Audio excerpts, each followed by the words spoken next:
नमस्कार दोस्तों, स्वागत है आपका मेरे YouTube चैनल सेलर एंकर पे। मैं हूं आपका दोस्त, आपका साथी, आपका सलाहकार अभिषेक मिश्रा।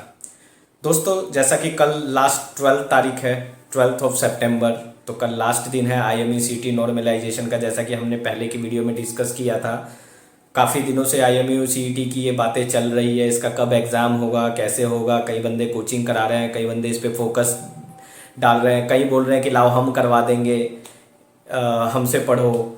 इस तरीके की ये सब बातें चल रही थी। फिर क्या हुआ, IMU-CET का जो एग्ज़ाम था वो पोस्टपोन कर दिया गया। पोस्टपोन के बाद फिर नॉर्मलाइजेशन बेस पे सिलेक्शन कर दिया, बोला कि नॉर्मलाइजेशन बेस पे होगा। फिर बोला कि अगर किसी के फॉर्म में कोई गड़बड़ी है या कोई न्यू कैंडिडेट है तो उनके लिए कल लास्ट 12th डेट है।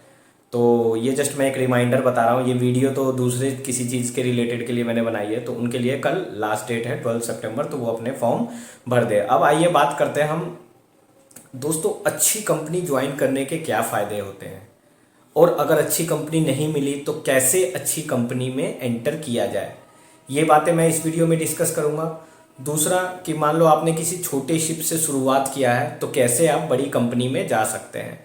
बड़ी कंपनी के एडवांटेज तो है दोस्तों, वो आपका ख्याल रखती है, आपको रेगुलर कोर्स वगैरह करवाती है फ्री ऑफ कॉस्ट। कंपनी पे करती है वो कोर्स का पैसा, जो कि सेफ्टी वगैरह से रिलेटेड होता है। अभी तक हमें कोर्स करवाया जाता है, मेरी कंपनी है, इतने कोर्सेज है उसमें, और वो हमारे लिए होते हैं। ऐसा नहीं है कि कंपनी क्यों कंपनी इतना खर्चा करेगी, बिकॉज ये ISM जो आया है, जब से आप लोग तो अभी शिपिंग लाइन में नहीं हो, एक ISM आया हुआ है।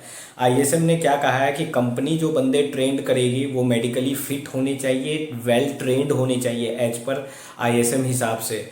तो अब बंदे वेल ट्रेंड होने चाहिए, तो कंपनी की रिस्पॉन्सिबिलिटी है कि बंदा वेल ट्रेंड करेगी, तो वो हमें ट्रेन करके हमें सर्टिफिकेट देती है कि देखो हमने अपना काम कर दिया है, हमने नॉलेज और ट्रेनिंग दोनों सर्टिफिकेट सब कुछ दे दिया है। अब आती है रिस्पॉन्सिबिलिटी। अब जैसे मारपोल की बात करते हैं, मरीन पोल्यूशन, ये बहुत बड़ी चीज़ है। इसके पीछे कितने मास्टर्स अरेस्ट हो गए हैं, कितने चीफ इंजीनियर अरेस्ट हो गए हैं। एक बहुत ही इंपॉर्टेंट कोर्स होता है मरीन पोल्यूशन में। अगर आप मारपोल की इतनी मोटी किताब है, उस बुक में देखोगे अलग अलग रेगुलेशन दिए हुए हैं। Prevention of pollution from oil, noxious liquid substances, इस तरीके से एयर पोल्यूशन भी है उसमें, सीवेज, गार्बेज, दुनिया भर की चीज़ें हैं। जब आप एक बार शिपिंग में एंटर कर दोगे ना, तब ये सब चीज़ सीखने का मिलेगा। अभी सीवेज है, सीवेज ऐसा नहीं है कि आप जहाँ मर्जी फेंक दो। उसके लिए भी एक सीवेज ट्रीटमेंट प्लांट है, उसका अप्रूव सर्टिफिकेट होना चाहिए, वो कम्युनिकेटेड एंड डिसइंफेक्टेड होना चाहिए, सारे रेगुलेशन है। वेसल जो है आपका 4 नॉट की स्पीड करना चाहिए। तो जब आप धीरे धीरे इसमें एंटर करोगे तो आपको ये सब सीखने को मिलेगा। बिकॉज अभी मैं आप लोगों को सिखाऊंगा तो आप लोगों को कुछ समझ में नहीं आएगा, और धीरे धीरे इन सब चीज़ों की पढ़ाई है। इन्हीं सब चीज़ों की पढ़ाई के लिए हमसे पैसा लेते हैं वो कंपनी, क्योंकि उनको इंस्टीट्यूट में जो पढ़ाएंगे, कल को आप भी कैप्टन बन जाओगे तो आप भी पढ़ाओगे तो आपको भी पैसा दिया जाएगा। इस तरीके से इन सब चीज़ों की पढ़ाई होती है। तो हम आओ अपने मेन टॉपिक पे आते हैं कि अगर मान लो आपको कोई छोटी कंपनी मिल रही है। देखो, एज पर रेगुलेशन तो हमारा होना चाहिए मोर देन 500 GRT होना चाहिए, ग्रोस रेट टनेज, और फॉरेन गोइंग शिप होना चाहिए, तो आपका सी टाइम काउंटेबल है। क्योंकि सी टाइम का भी यहाँ लफड़ा है। अगर आप ऑफ शोर में सेल करते हो तो, या फिर NCV वेसल में सेल करते हो, तो आपका 2/3 सी टाइम काउंट होगा। ऐसा नहीं है कि आप कोई भी शिप पे चले जाओगे तो आपका सी टाइम काउंट होगा। तो सी टाइम काउंट की भी अलग अलग क्राइटेरिया है। सेम लाइक इंजन रूम में भी है, जो उनके इंजन के BHP पे डिपेंड करता है, और जो डेक वाले हैं उनके GRT पे, कि शिप का GRT कितना। अब कईयों के सी टाइम ही नहीं हो पाते हैं पूरे, कईयों को पता नहीं होता है, और वो ऐसे छोटे मोटे जहाज में चले जाते हैं। तो ये चीज़ों का भी आपको ख्याल रखना। और शिप का पता कैसे करें, ये मैंने बताया था आपको कि मरीन ट्रैफिक में जाके मेरी पुरानी वीडियो देखोगे तो ही आइडिया लगेगा ना। आप गूगल पे सर्च मारोगे शिप का नाम, उसके साथ मरीन ट्रैफिक, तो आपको आइडिया लगेगा। तो आइए यहाँ बात करते हैं उन बच्चों के लिए जिनके पास मतलब अभी ये वीडियो जो मेरे देख रहे हैं वो तो अलर्ट हो जाएंगे, चलो ठीक है, जिनको स्पॉन्सरशिप मिल गई। और जिन्होंने मेरी ये वीडियो नहीं देखी, ऑलरेडी स्पॉन्सरशिप होके आ गए हैं, अब मुझे मैसेज करते हैं कि सर जी अब बताओ, अब हम क्या करें, अब तो गलती हो गई है। वही वाली बात है ना, अब तो गलती हो गई, अब बताओ क्या करें। तो उनके लिए अगर मान लो वो छोटी मोटी कंपनी में अप्रोच, अगर उनको चांस भी मिलता है, सपोज डेट इंडियन कोस्टल पे चांस मिलता है या किसी भी जहाज़ पे चांस मिलता है, तो उस चांस को खो मत। ये मत देखो कि जहाज़ का रेटिंग कैसे, जहाज़ आपका सी टाइम काउंट होना चाहिए, सी टाइम काउंट करिए, एग्ज़ाम दीजिए।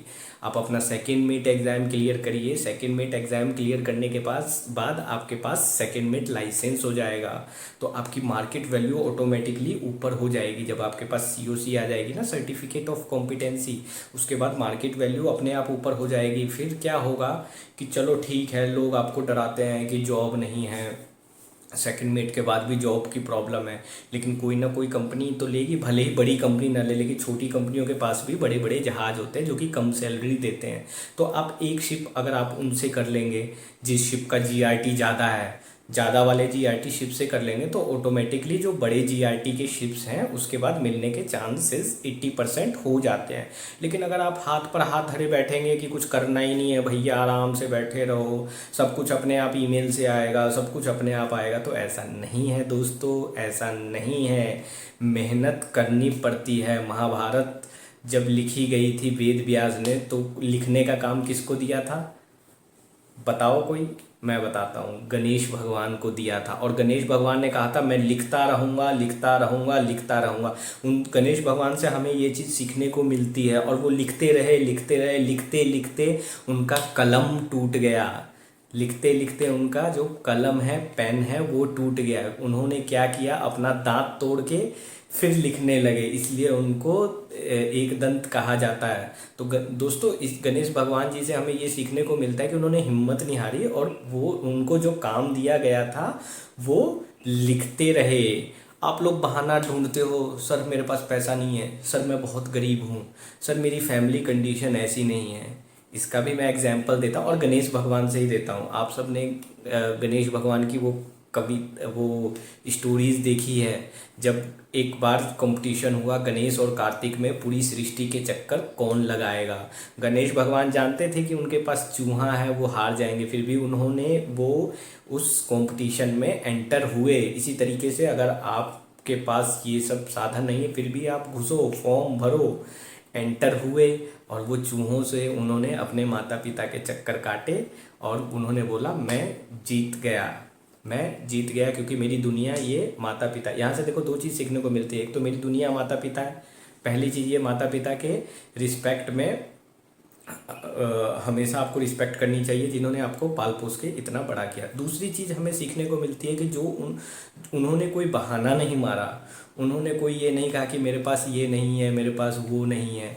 देखो उन्होंने अपना काम कितनी बेखूबी से निभाया। तीसरा, जब आपको पता है, जब पार्वती माता ने उन्हें पैदा किया और बोला कि तुम मेरी रखवाली करो, किसी को एंट्री मत होने देना, शंकर भगवान आए, वो शंकर भगवान से लड़ते रहे, उन्होंने अपनी गर्दन भी गवा दी। जब शंकर भगवान अंदर गए तो पार्वती माता ने बोला कि आप आए कैसे, मैंने तो गणेश को बोला था। तो शंकर भगवान ने पूछा गणेश कौन है, मेरे बेटे हैं, तब जाके उनकी गर्दन लगाई गई। लेकिन उन्होंने अपना काम बेखूबी निभाया। मैं गणेश भगवान की ये बातें, कल गणेश चतुर्थी थी, आप सभी को गणेश चतुर्थी मेरी तरफ से। लेकिन यहाँ से हमें ये चीज़ सीखने को मिलती है।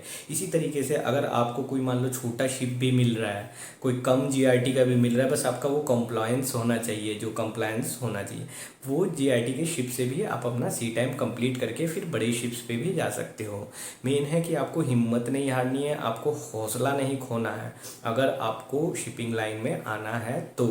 और यहाँ पे दोस्तों बहुत कुछ सीखने को मिलेगा, बहुत एडवेंचर्स है, ऐसी बात नहीं है। अगर आप अच्छे लेवल से आते हैं, अब कई हैं ये सिर्फ STCW कोर्स करके ओपन CDC लेके आ गए और फिर वो एक्सपेक्टेशंस करते हैं कि मास्टर बनेंगे। दोस्तों ऐसा नहीं होता है, वो बहुत टफ है। ओपन CDC में क्या है, सिर्फ 4 STCW कोर्स सिखाए जाते हैं आपको, PST, PSSR, FP, FF, EFA, इनसे थोड़ी ना आप कैप्टन बन जाओगे। उसके लिए आपको बहुत मेहनत करनी पड़ती है, आपको बहुत हौसला रखना पड़ेगा, स्ट्रगल करना पड़ेगा। बहाने मारना बंद करो।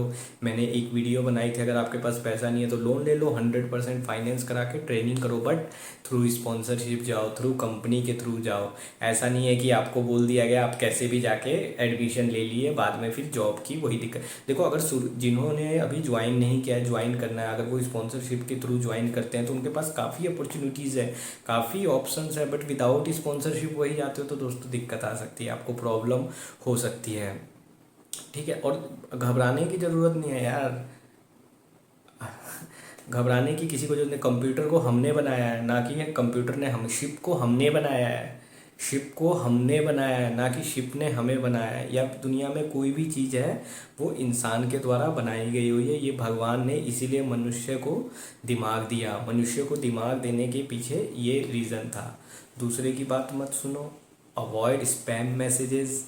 कहीं कितने मैसेज आते हैं कि सर हमारा कॉल आ गया, सर हमारा कॉल लेटर आ गया, सर कल हमारा एग्ज़ाम हुआ। पता नहीं भैया कौन सी कंपनी का एग्ज़ाम हुआ। कहीं बोल एक ने भेजा कि सर मेरा अबल हमीमा कंपनी में हो गया। अबल हमीमा कंपनी तो भैया मैंने पहली बार सुनी है। कंपनियां भी अपने आप जनरेट हो जा रही है, कंप्यूटर का ज़माना इतना, आजकल पीडीएफ वगैरह ऐसे चेंज हो जाते हैं, आपको लगेगा वो एकदम ओरिजिनल है, एकदम डुप्लीकेट। तो दोस्तों ये डुप्लीकेशन काम को आप रिपोर्ट भी कर सकते हो, जो साइबर क्राइम में है आप रिपोर्ट कर सकते हो अगर आपके साथ कुछ गलत। There is no nothing else. अगर कोई इंस्टीट्यूट आपके साथ गलत कर रहा है, धोखा फरेब कर रहा है, वहाँ से निकलो, रिपोर्ट कर दो, सिंपल सी बात है। हैं? गलत बर्दाश्त करना भी गलत है, समझ गए। अगर आपके साथ जुल्म हुआ है और आप बर्दाश्त किए हो तो वो भी ये गलत है। सबक सिखाना होगा जिसने गलती की है। तो दोस्तों मैं फिर अपनी वीडियो के साथ आऊँगा, नेक्स्ट वीडियो के साथ, कुछ इंपॉर्टेंट टॉपिक्स के साथ, कुछ इंपॉर्टेंट बातों के साथ। तब तक के लिए good bye, take care, bye bye. कोशिश करूँगा आज लाइव भी आने के लिए आज रात को, और फिर मिलूँगा अपनी नेक्स्ट वीडियो के साथ। तब तक के लिए गुड बाय, टेक केयर।